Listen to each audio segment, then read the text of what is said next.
Oui, ça n'a rien à voir, c'est deux populations complètement différentes. Il n'y a pas de pied noir qui a connu, aucun pied noir n'a connu un camp, la différence des harkis. Donc, ce que je crois qu'il faut avoir en tête, c'est que la France et les autorités françaises ne voulaient pas de harkis.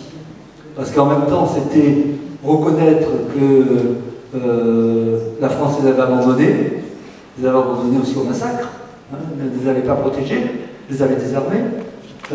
Et puis en même temps, si la France reconnaissait que les harkis étaient de leur côté, ça mettait à mal la doxa du FLN qui disait tout un peuple s'est levé contre l'occupant français. Et ça, c'est pas possible. Il ne fallait pas de vagues sur la Méditerranée entre la France et l'Algérie. Donc les harkis, ça faisait des vagues, forcément. Mauvaise conscience de la France et finalement complètement rejeté du côté algérien.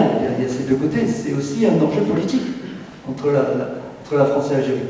Et il faut bien le reconnaître, la France et les autorités françaises ne veulent pas de harkis. De Gaulle le dit très bien. Il dit vous n'allez pas me dire à un de ses conseillers, parce que j'ai eu la possibilité de regarder les archives du secrétariat général de l'Élysée, un de ses conseillers dit vous n'allez pas me dire, en parlant d'un harki, que cet homme-là est l'équivalent d'un Auvergnat.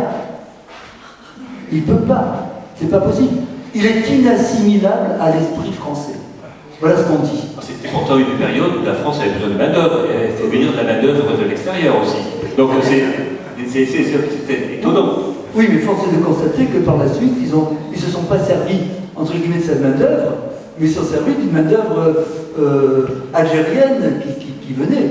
Et qu'ils ont laissé de côté les harkis pour privilégier la main-d'œuvre algérienne. C'est étonnant. Ce sont des accords politiques.